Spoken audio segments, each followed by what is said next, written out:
On est en train de vivre des temps passionnants en termes de technologie, entre les IA, les nouvelles technologies d'écran, les processeurs, les batteries, et je pense qu'en termes de PC, on a aussi commencé un nouveau chapitre.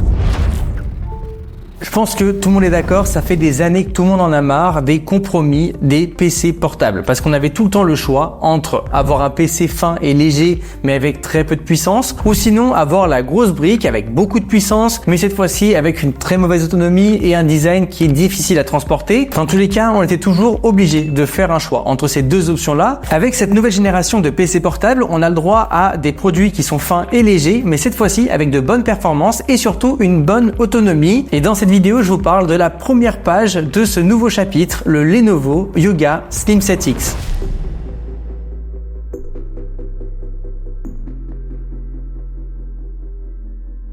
La première chose qui surprend lorsqu'on le prend en main, c'est à quel point il est fin et léger. C'est un ordinateur qu'on n'a vraiment pas peur de trimballer avec nous. On le met facilement dans un sac et pour le coup, il n'est pas trop grand pour rentrer dans un e-pack ou quoi que ce soit, mais il n'est pas non plus trop petit pour travailler dessus sans écran externe. C'est globalement un très bon compromis. Personnellement, je trouve que son design est vraiment bien soigné. On a des bords arrondis, sa couleur bleu foncé rend vraiment bien. Avec le clavier qui est un peu plus clair, on a un beau contraste. Après, on peut lui reprocher une chose en termes de design, c'est l'absence de prise jack, mais c'est vrai qu'il y a d'autres arguments comme par exemple le fait de pouvoir l'ouvrir à une seule main, ce qui est toujours appréciable. Et justement, une fois qu'il est ouvert, on prend vraiment notre claque avec un écran 3K OLED de 14,5 pouces et je veux dire que c'est un écran qui est magnifique avec des noirs très profonds, des couleurs extrêmement vives et surtout une fluidité 90 Hz qui nous permet d'avoir cette sensation de fluidité qui est particulièrement intéressante. On pourrait lui reprocher de ne pas avoir un écran 120 Hz, mais comme c'est pas un produit qui est orienté gaming, le 90 Hz fait largement l'affaire. Là, je suis sûr que vous êtes en train de penser qu'il n'est vraiment pas capable de supporter des jeux. Eh bien, c'est pas vraiment vrai. En fait, il est capable de faire tourner énormément de jeux. On parle pas de jeux AAA avec énormément de graphismes, mais j'ai pu par exemple jouer à Rocket League en 140 images par seconde, ce qui est vraiment bien, à Counter-Strike et à pas mal d'autres jeux. Par contre, ce qu'il faut noter, c'est que si vous voulez jouer à Warzone en mode compétition et être à fond sur l'ordinateur, c'est vraiment pas la machine pour vous. Il vous faudra forcément quelque chose de beaucoup plus performant. Et dans tous les cas, je pense qu'il y a aussi un autre problème pour les jeux avec cet ordinateur là, c'est qu'ils ne sont pas encore tous compatibles sur la machine à l'heure où je fais la vidéo parce qu'on est sur un tout nouveau type de processeur. Les processeurs Snapdragon équipent la grande majorité des téléphones Android et pour le coup c'est un nouveau processeur fait pour les ordinateurs portables. Il apporte beaucoup de puissance mais il apporte aussi beaucoup d'efficience, ce qui permet comme ça d'économiser beaucoup d'énergie lorsqu'on l'utilise. C'est globalement l'équivalent d'une puce M de chez Apple et c'est justement le processeur qui permet d'avoir un produit et un package tout en un. On parle en termes de puissance équivalente à 68% de dépenses énergétiques en moins, ce qui permet comme ça à l'ordinateur de tenir une journée et de ne pas avoir une brique avec nous pour avoir une grosse batterie et beaucoup de puissance. Donc globalement, c'est ça la petite révolution de cette machine-là. Personnellement, j'ai pu l'utiliser pour l'exportation de photos dans Lightroom, pour la génération d'images sur Photoshop ou même pour faire un peu de montage en 4K et je dois dire qu'il est vraiment convaincant. On a non seulement un système de ventilation qui fonctionne bien et qui l'empêche de trop chauffer, mais surtout il a assez de puissance pour faire un peu de tout et globalement c'est une excellente machine de travail. Évidemment, qui peut le plus, peut le moins. On est sur une machine qui est excellente pour consommer du contenu. On a ce magnifique écran OLED dont j'ai déjà parlé, mais qui fait un excellent travail. On a de bons haut-parleurs qui apportent une bonne qualité audio. Et je me suis même retrouvé à regarder quelques séries pendant que je mangeais ou quoi. Et c'est vrai que j'ai adoré consommer du contenu dessus. Donc si vous voulez aussi un ordinateur pour ça, je pense que vous serez bien servi.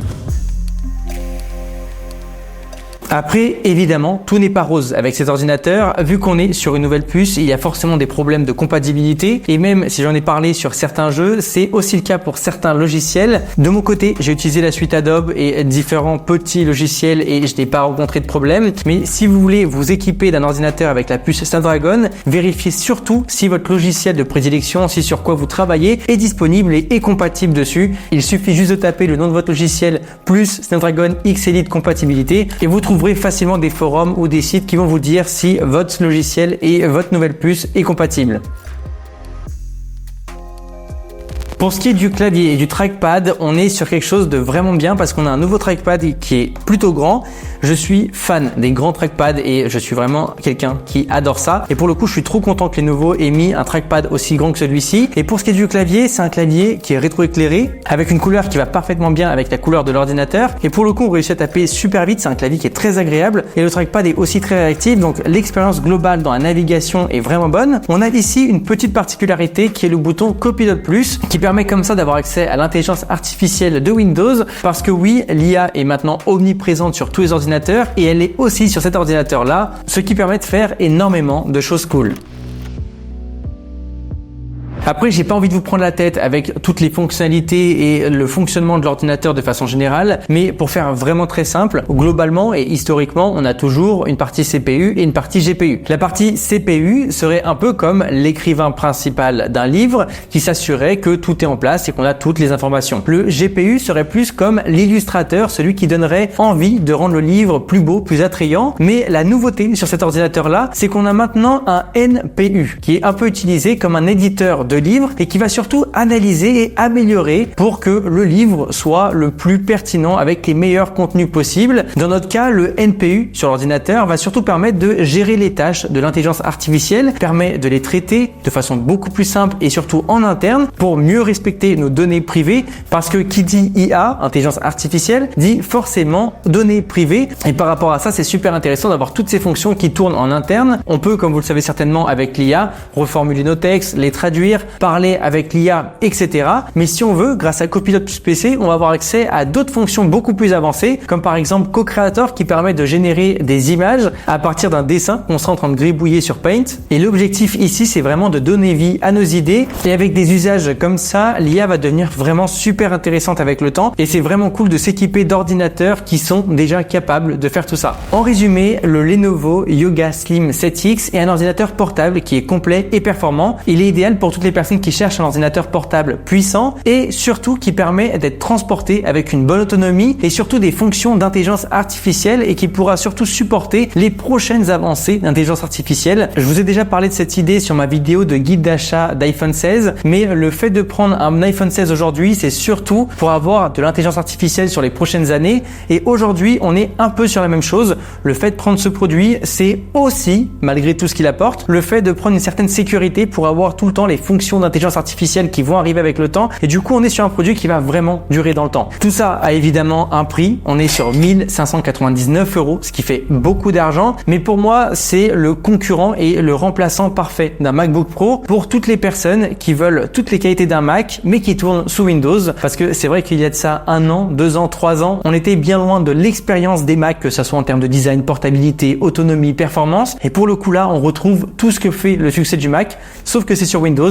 Donc pour toutes les personnes qui sont fans de Windows ou qui ont besoin de Windows pour travailler, c'est la réponse parfaite. Bref, merci à Lenovo de m'avoir prêté le produit pour que je puisse le tester et vous en parler aujourd'hui. Et nous on se retrouve pour de prochaines vidéos. Je vous mets évidemment le lien du produit et des différents produits Lenovo dans la description. C'était André Martin.